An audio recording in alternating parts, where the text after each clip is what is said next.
بسم الله الرحمن الرحيم لقد نصركم الله في مواطن كثيرة ويوم حنين إذ أعجبتكم كثرتكم فلم تغن عنكم شيئا وضاقت عليكم الأرض بما رحبت ثم وليتم مدبرين. د جهاد خبر مخکې وه سورة توبه ده، اگر چې د ابتدایي رکوعاتو تعلق خو د بیت الله شریف او د کعبه او د مکه معظمه او د غیر انتظاماتو سره ده. خدا کعبه او دا بیت الله دا خو د جهاد په نتیجه کې د مسلمانانو په لاس کې راغلي دي او آینده د پاره د جهاد مزید ضرورت دی او د قیامت پورې به د خبرې ضرورت دی. نو الله تعالی په دې موقع باندې هم د مسلمانانو همت او د غي جذبه هغه ته یو مهمیز ورکړي، یو تیزی ورته ورکړي. نو دای وی چې قل ان کان آباؤکم و ابناؤکم و اخوانکم و ازواجکم، کدا رشتي تاسو ته خوږي د جهاد نه نفتربصوا. اوس تاسو خبر اوځئ میدان ته. الله تعالی وی یوازې دانه چې تبه میدان ته راوځي، زبر سره مددم کوم. ته یوازې په یوازې باندې د الله تعالی دین نشي غالب کولای، په کفر باندې یوازې غلبه نشي حاصلولای. مسلسل په هر میدان کې الله تعالی ستاسو مدد کوي. نو بیا یو سوال پیدا شو چې د فتح مکې نه بعد چې مونږ کله د ثقیف او د حوازن په مقابله کې په هغه وخت کې خو ډېر بد صورتحال مونږ ښه ډېر او د هغې باوجود هم چې هغه حوازن او هغه بنو ثقیف هغې چې کله تیراندازي شروع کړه نو حالت ډېر زیات خراب شو. دا ذهن کې یو سوال به را پیدا کېده. الله تعالی وایي هلته مې هم د مدد کړی و، خو غلطي په تاسو کې وه. هغه دا ده چې تاسو د الله تعالی په ځای باندې په خپل ډېروالي اعتماد کړی و. کله چې رسول الله صلی الله علیه وسلم مکه معظمه فتح کړه نو دا خو فتح د مکې خو په رمضان کې شوې وه، رمضان سن 8 هجری. بیا د رمضان سن 8 هجری نه بعد یعنې د شوال شروع کېدو بالکل په دې اولنۍ هفته کې نبی علیه الصلاة والسلام د طایف طرف ته روان شو.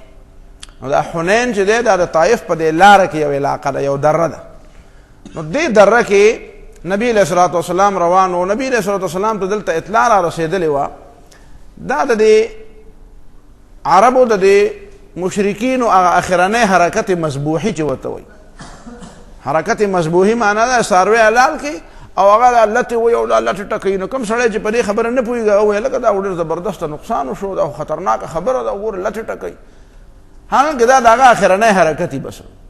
داسې د دې مکې او د خوا و شا د حجاز او د عربو د دې مشرکینو اخرنۍ حرکت دا و چې کوم ځای کې دی په دې حنین په دې علاقه کې راجم شو. هلته مالک ابن عوف یو کس دی د بنو حوازن قبیلې، نو هغه 8000 کسان د نبی علیه الصلاة والسلام د مقابلې دپاره راجمع کړي وو. نبی علیه الصلاة والسلام ته خو به اطلاع را رسېده. فورا رسول الله صلی الله علیه وسلم دلته د مکې د خلکو نه څه پیسې هم قرض واغستې او څه وسلې مسلې هم ته قرض واغستې. صفوان ابن امیه چې دی د هغه نه نبي علیه الصلاة والسلام زغرې وغیره واغستو. هغه ورته وی اغصبا یا محمد په زور را نه اخلي.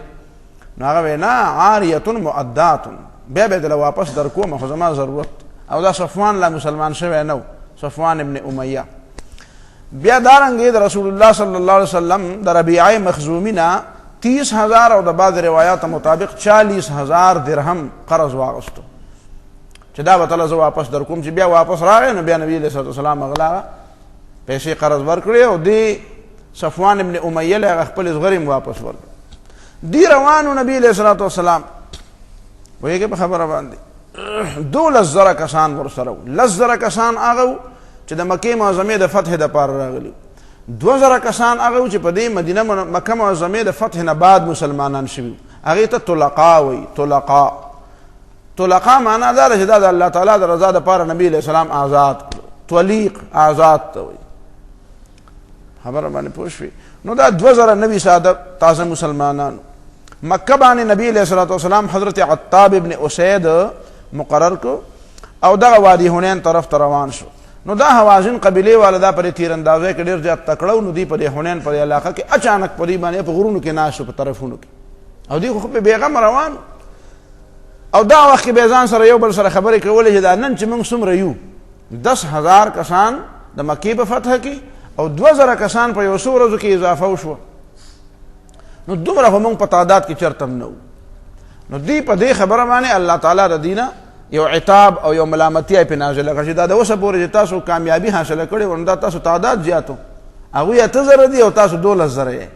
ولې دارنګ په بدر کې او په دې علاقو کې چې تاسو کامیابی حاصله کړي ده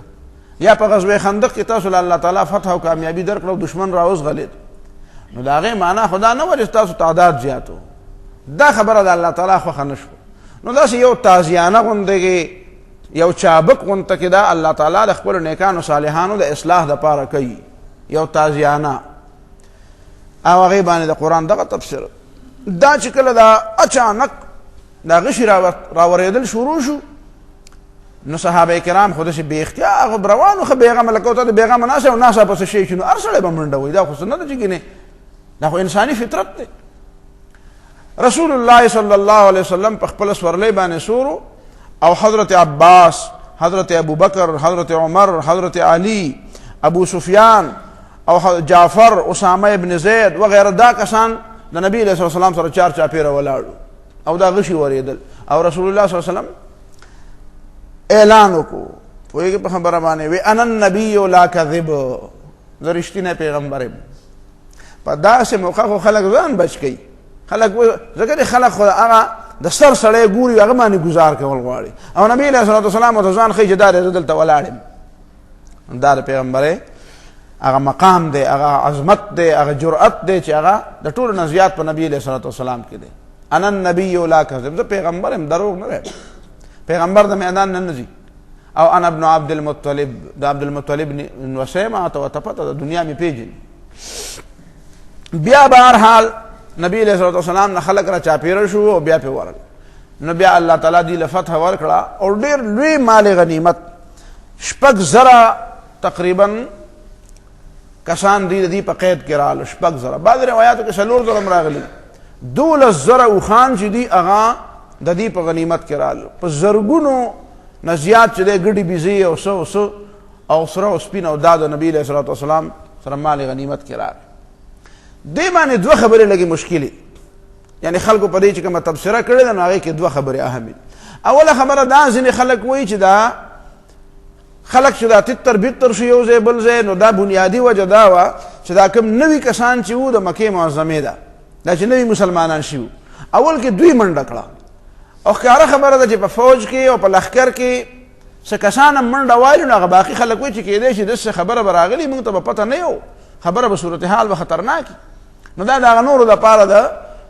تیښتې او یا د میدان د پرېښودو باعث او سبب وګرځي زما دا خیال نه چې دا قسمه خبره نه ده پکار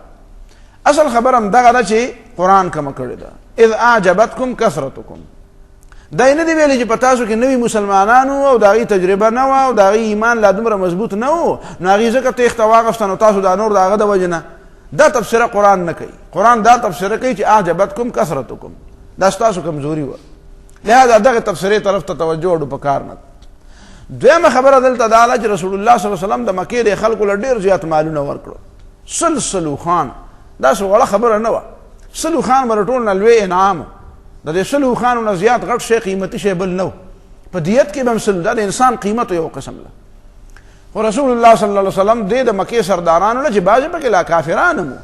لکه دا صفوان پکې تللی و د دې حواله تعالی ما مخکې درکړی و چې دم زغره واغوسته ووی لان یربني رجل من قریش احب الی من ان یربني رجل من ثقیف چې دا قریشیان حکومت را باندې دا خرج د ثقیف